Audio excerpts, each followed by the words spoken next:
ಸಚಿವ ಮಧು ಬಂಗಾರಪ್ಪ ಇದ್ದ ಕಾರು ಅಪಘಾತವಾಗಿದೆ. ಟ್ರಾಫಿಕ್ನಲ್ಲಿ ನಿಂತಿದ್ದ ಲಾರಿಗೆ ಡಿಕ್ಕಿಯನ್ನ ಹೊಡೆದಿದೆ ಸಚಿವರ ಕಾರು. ಅಪಘಾತದಲ್ಲಿ ಕಾರಿನ ಮುಂಭಾಗ ಸಂಪೂರ್ಣವಾಗಿ ನಜ್ಜುಗುಜ್ಜಾಗಿದೆ. ಅದೃಷ್ಟವಶಾತ್ ಪ್ರಾಣಾಪಾಯದಿಂದ ಪಾರಾಗಿದ್ದಾರೆ ಸಚಿವರು. ಮತ್ತೊಂದು ಕಾರಿನಲ್ಲಿ ಸಚಿವ ಮಧು ಬಂಗಾರಪ್ಪ ಬೆಂಗಳೂರಿಗೆ ಪ್ರಯಾಣವನ್ನ ಮಾಡಿದ್ದಾರೆ. ತುಮಕೂರಿನ ಕ್ಯಾತ್ಸಂದ್ರ ಪೊಲೀಸ್ ಠಾಣಾ ವ್ಯಾಪ್ತಿಯಲ್ಲಿ ಈ ಘಟನೆ ನಡೆದಿದೆ. ಸದ್ಯ ಕಾರು ಹಾಗೂ ಲಾರಿ ಚಾಲಕನನ್ನ ವಶಕ್ಕೆ ಪಡೆದಿದ್ದಾರೆ ಪೊಲೀಸರು. ಘಟನೆ ಸಂಬಂಧ ಕ್ಯಾತ್ಸಂದ್ರ ಪೊಲೀಸ್ ಠಾಣೆಯಲ್ಲಿ ಕೇಸ್ ದಾಖಲಾಗಿದೆ. ಇಲ್ಲಿ ನಿಂತಿದ್ದಂತ ಲಾರಿಗೆ ಹೋಗಿ ಡಿಕ್ಕಿ ಹೊಡೆದಿದ್ದಾರೆ ಅಂತ ಹೇಳಲಾಗ್ತಾ ಇದೆ. ಸಚಿವರ ಕಾರೇ ನಿಂತಿದ್ದ ಲಾರಿಗೆ ಹೋಗಿ ಡಿಕ್ಕಿ ಹೊಡೆದಿರೋದು. ಈಗ ಲಾರಿ ಡ್ರೈವರು ಮತ್ತು ಕಾರ್ ಡ್ರೈವರ್ ಇಬ್ಬರನ್ನು ವಶಕ್ಕೆ ಪಡ್ಕೊಂಡಿದ್ದಾರೆ ಪೊಲೀಸರು. ಏನಾಯ್ತು, ಯಾಕಾಯ್ತು, ಹೇಗಾಯ್ತು ಇದೆಲ್ಲದ್ರ ಬಗ್ಗೆ ಕೂಡ ತನಿಖೆನ ನಡೆಸ್ತಾ ಇದ್ದಾರೆ. ಸದ್ಯ ಯಾವುದೇ ರೀತಿಯಾದಂಥ ಅನಾಹುತಗಳು ಸಂಭವಿಸಿಲ್ಲ. ಅದೃಷ್ಟವಶಾತ್ ಪ್ರಾಣಾಪಾಯದಿಂದ ಸಚಿವರು ಪಾರಾಗಿದ್ದಾರೆ. ನಿಂತಿದ್ದಂಥ ಲಾರಿಗೆ ಡಿಕ್ಕಿ ಹೊಡೆದಿರೋದು. ಯಾಕೆ, ಏನಾಯಿತು, ಓವರ್ ಸ್ಪೀಡ್ನಲ್ಲಿ ಇದ್ರಾ ಅಥವಾ ಏನು ಕತೆ ಅನ್ನೋದ್ರ ಬಗ್ಗೆ ಮಾಹಿತಿ ಲಭ್ಯವಾಗಬೇಕಾಗಿದೆ. ಅಪಘಾತದಲ್ಲಿ ಕಾರಿನ ಮುಂಭಾಗ ಸಂಪೂರ್ಣವಾಗಿ ನಜ್ಜುಗುಜ್ಜಾಗಿದೆ. ಸಚಿವ ಮಧು ಬಂಗಾರಪ್ಪ ಇದ್ದಂಥ ಕಾರ್ ಇದು. ಸ್ವಲ್ಪದ್ರಲ್ಲೇ ದುರಂತ ತಪ್ಪಿದೆ. ತಡರಾತ್ರಿ ನಡೆದಿರುವಂಥ ಘಟನೆ.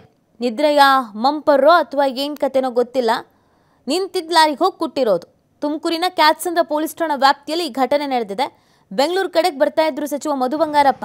ಈ ಸಂದರ್ಭದಲ್ಲಿ ಈ ಕಾರಿಗೆ ಏನಿದೆ ಅದು ನಿಂತಿದ್ದಂಥ ಲಾರಿಗೆ ಹೋಗಿ ಗುದ್ದಿದೆ. ಸೊ ಇಬ್ಬರನ್ನು ಈಗ ವಶಕ್ಕೆ ಪಡ್ಕೊಂಡಿದ್ದಾರೆ, ಲಾರಿ ಡ್ರೈವರು ಹಾಗೇನೆ ಕಾರ್ ಡ್ರೈವರ್ ಇಬ್ಬರೂ. ಏನಾಯಿತು, ಯಾಕಾಯಿತು, ಹೇಗಾಯಿತು ಇದೆಲ್ಲದ್ರ ಬಗ್ಗೆಯೂ ಕೂಡ ತನಿಖೆಯನ್ನು ನಡೆಸ್ತಾ ಇದ್ದಾರೆ. ಸಚಿವ ಮಧು ಬಂಗಾರಪ್ಪ ಅವರು ಈ ಘಟನೆ ಆದ ನಂತರ ಬೇರೊಂದು ಕಾರಿನಲ್ಲಿ ಬೆಂಗಳೂರಿಗೆ ಬಂದಿದ್ದಾರೆ. ಸದ್ಯಕ್ಕೆ ಯಾರಿಗೂ ಏನೂ ಆಗಿಲ್ಲ ಅನ್ನೋದ್ರ ಬಗ್ಗೆ ಮಾಹಿತಿ ಲಭ್ಯವಾಗ್ತಾ ಇದೆ.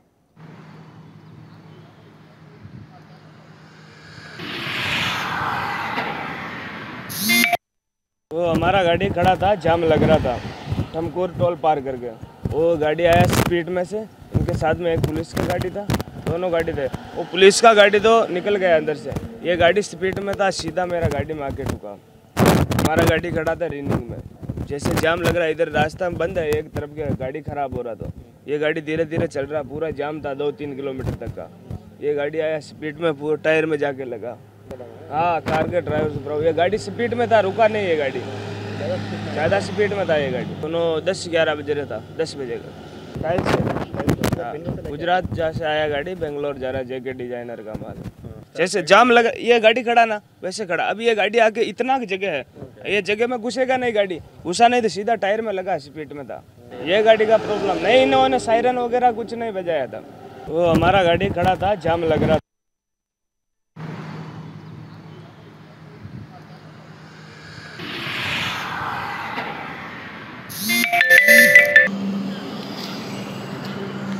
ನೋಡಿ, ಸಚಿವ ಮಧು ಬಂಗಾರಪ್ಪ ಇದ್ದಂಥ ಕಾರು ಇದು. ನೀವು ದೃಶ್ಯದಲ್ಲಿ ಗಮನಿಸ್ತಾ ಇದ್ದೀರಲ್ಲ, ಇದೇ ಕಾರು. ಇದು ನಿಂತಿದ್ದಂಥ ಲಾರಿಗೆ ಡಿಕ್ಕಿ ಹೊಡೆದಿರುವಂಥದ್ದು. ಮಧ್ಯರಾತ್ರಿ ಈ ಒಂದು ಘಟನೆ ನಡೆದಿದೆ ಅನ್ನೋದು ಗೊತ್ತಾಗ್ತಾ ಇದೆ.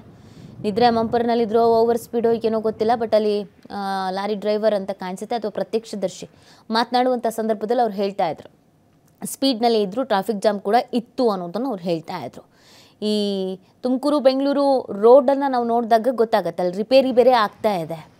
ಈಗ ಅಲ್ಲಿ ಹೆವಿ ವೆಹಿಕಲ್ಸ್ಗಳು ಓಡಾಡೋದು ಒಂದೇ ಸಲ, ತುಂಬಾ ವೆಹಿಕಲ್ಸ್ಗಳು ಓಡಾಡುವಾಗ ಸ್ವಲ್ಪ ಕನ್ಫ್ಯೂಷನ್ಸ್ ಆಗುತ್ತೆ ಅನ್ನೋದನ್ನು ಅಲ್ಲಿರುವಂಥ ಜನರು ಕೂಡ ಹೇಳ್ತಾ ಇದ್ರು, ವಾಹನ ಸವಾರರು ಕೂಡ ಹೇಳ್ತಾ ಇರ್ತಾರೆ. ಈ ಬಗ್ಗೆ ಮತ್ತಷ್ಟು ಮಾಹಿತಿಯನ್ನು ನೀಡ್ತಾರೆ ನಮ್ಮ ಪ್ರತಿನಿಧಿ ಸಂತೋಷ್. ಸಂತೋಷ್, ಹೇಗಾಯಿತು ಈ ಅವಘಡ? ಅಂದರೆ ನಿದ್ರೆ ಮಂಪರ, ಓವರ್ ಸ್ಪೀಡು, ಅಲ್ಲಿ ರೋಡ್ ಬೇರೆ ರಿಪೇರಿ ಆಗ್ತಿದೆ ಬಹಳ ದಿನಗಳಿಂದಲೂ ಕೂಡ. ಸೊ ಅದಕ್ಕೇನಾದರೂ ಸಮಸ್ಯೆ ಆಯ್ತಾ, ಏನು ಪ್ರಾಬ್ಲಮ್ ಆಯಿತು ಅಂತ? ನೀತಿ, ಖಂಡಿತವಾಗ್ಲೂ ಕೂಡ ತಡರಾತ್ರಿ ನಡೆದಿರುವ ಒಂದು ಘಟನೆ. ಪ್ರಾಥಮಿಕ ಮತ್ತೆ ಪ್ರೌಢ ಶಿಕ್ಷಣ ಸಚಿವ ಮಧು ಬಂಗಾರಪ್ಪ ಅವರು ಶಿವಮೊಗ್ಗದಿಂದ ರಾಜ್ಯ ರಾಜಧಾನಿ ಬೆಂಗಳೂರಿಗೆ ಹೋಗುವಂತ ಸಂದರ್ಭದಲ್ಲಿ ತುಮಕೂರು ಬಳಿ ಇರ್ತಕ್ಕಂಥ ಜೆಸ್ಟೋಲ್ ಸಾಕಷ್ಟು ರೀತಿಯ ಒಂದು ಟ್ರಾಫಿಕ್ ಸಮಸ್ಯೆ ಕೂಡ ಎದುರಾಗಿರ್ತಕ್ಕಂಥದ್ದು. ಅಂತ ಸಂದರ್ಭದಲ್ಲಿ ವಾಹನಗಳು ನಿಧಾನವಾಗಿ ಚಲಿಸುತ್ತಾ ಇದ್ವು. ಅದೇ ಒಂದು ಸಂದರ್ಭದಲ್ಲಿ ಗುಜರಾತ್ನಿಂದ ಬೆಂಗಳೂರಿಗೆ ಟೈಲ್ಸ್ ತುಂಬಿಕೊಂಡು ಹೋಗುವಂತ ಒಂದು ಲಾರಿ ಕೂಡ ಪಾಸ್ ಆಗ್ತಾ ಇರುತ್ತೆ. ಅಂತ ಸಂದರ್ಭದಲ್ಲಿ ವೇಗವಾಗಿ ಬಂದಂತಹ ಮಧು ಬಂಗಾರಪ್ಪನವರ ಕಾರ್ ಏನಿದೆ, ಸರ್ಕಾರಿ ಕಾರು, ಆ ಒಂದು ಕಾರು ದಿಢೀರನೆ ಕೂಡ ಬಂದು ಹಿಂದೆ ಲಾರಿಗೆ ಡಿಕ್ಕಿ ಹೊಡೆದಿರ್ತಕ್ಕಂಥದ್ದು. ಡಿಕ್ಕಿ ಹೊಡೆದ ಒಂದು ರಭಸಕ್ಕೆ ಮುಂದೆ ಒಂದು ಬ್ಯಾನೆಟ್, ಅಂದ್ರೆ ಸರ್ಕಾರಿ ವಾಹನದ ಒಂದು ಬ್ಯಾನೆಟ್ ಕೂಡ ಓಪನ್ ಆಗಿರ್ತಕ್ಕಂಥದ್ದು. ಕೂಡಲೇ ಕೂಡ ಅಲ್ಲಿದ್ದಂತಹ ಟ್ರಾಫಿಕ್ ಪೊಲೀಸರು ಅದನ್ನ ಗಮನಿಸಿರ್ತಕ್ಕಂಥದ್ದು. ಕೂಡಲೇ ಆ ಒಂದು ಲಾರಿಯನ್ನ ಮತ್ತೆ ಮಧು ಬಂಗಾರಪ್ಪರ ಕಾರನ್ನು ಎರಡು ವಾಹನವನ್ನು ಕೂಡ ವಶಕ್ಕೆ ಪಡೆದಿರ್ತಕ್ಕಂಥದ್ದು. ವಶಕ್ಕೆ ಪಡೆದು ಲಾರಿ ಚಾಲಕ ಮತ್ತೆ ಸರ್ಕಾರಿ ಕಾರಿನ ಮೇಲೆ 2 ಕಾರಿನ ಮೇಲೆ ಪ್ರತ್ಯೇಕವಾದಂತಹ ದೂರುಗಳನ್ನು ಕೂಡ ಈಗಾಗಲೇ ಕೂಡ ಕ್ಯಾಸಂದ್ರ ಪೊಲೀಸ್ ಠಾಣೆಯಲ್ಲಿ ದೂರನ್ನು ದಾಖಲಿಸಿಕೊಂಡಿರ್ತಕ್ಕಂಥದ್ದು. ನಂತರ ಮಧು ಬಂಗಾರಪ್ಪನವ್ರನ್ನ ನೆಲಮಂಗಲದವರೆಗೂ ಕೂಡ ಹೈವೇ ಪೆಟ್ರೋಲ್ ವಾಹನದಲ್ಲಿ ಕೂಡ ಪೊಲೀಸ್ ವಾಹನದಲ್ಲಿ ಕೂಡ ಅವ್ರನ್ನ ಕರ್ಕೊಂಡು ಹೋಗುವ ಒಂದು ಕೆಲಸವನ್ನು ಕೂಡ ಮಾಡಿರ್ತಕ್ಕಂಥದ್ದು. ಅಲ್ಲಿಂದ ಮಧು ಬಂಗಾರಪ್ಪನವರು ತಮ್ಮ ಖಾಸಗಿ ವಾಹನವನ್ನ ಬೆಂಗಳೂರಿನಿಂದ ಕರೆಸ್ಕೊಂಡು ಮತ್ತೆ ಬೆಂಗಳೂರಿನತ್ತ ಪ್ರಯಾಣವನ್ನು ಕೂಡ ಬಳಸಿರ್ತಕ್ಕಂಥದ್ದು. ಆದ್ರೆ ಘಟನೆಯಿಂದ ಯಾವುದೇ ರೀತಿಯಾದಂತ ಲಾರಿ ಚಾಲಕನಿಗಾಗ್ಬೋದು ಅಥವಾ ಮಧು ಬಂಗಾರಪ್ಪನವ್ರನ್ನ ವಾಹನದಲ್ಲಿದ್ದಂತ ಅಂದ್ರೆ ಚಾಲಕ, ಮಧು ಬಂಗಾರಪ್ಪ ಮತ್ತೆ ಅವರ ಗನ್ಮ್ಯಾನ್ ಸೇರಿದಂತೆ 3 ಜನರು ಕೂಡ ಆ ಒಂದು ವಾಹನದಲ್ಲಿ ಇದ್ರು ಅನ್ನೋ ಒಂದು ಮಾಹಿತಿ ಕೂಡ ಲಭ್ಯವಾಗ್ತಾ ಇರ್ತಕ್ಕಂಥದ್ದು. ಯಾವುದೇ ರೀತಿಯಾದ ಈ ಒಂದು ಘಟನೆಯಿಂದ ಪ್ರಾಣಹಾನಿ ಆಗಿಲ್ಲ. ಘಟನೆಗೆ ಮುಖ್ಯ ಕಾರಣ ಅಂತಂದ್ರೆ ಈ ಮಧು ಬಂಗಾರಪ್ಪನವರ ಕಾರು ವೇಗವಾಗಿ ಬಂದಿದ್ದು ಈ ಒಂದು ಘಟನೆಗೆ ಮುಖ್ಯ ಕಾರಣ ಅಂತ ಕೂಡ ತಿಳಿದು ಬರ್ತಾ ಇರ್ತಕ್ಕಂಥದ್ದು. ನೀತಿ. ಓಕೆ, ಧನ್ಯವಾದ ಸಂತೋಷ್ ತಮ್ಮ ಡೀಟೇಲ್ಸ್ಗಾಗಿ.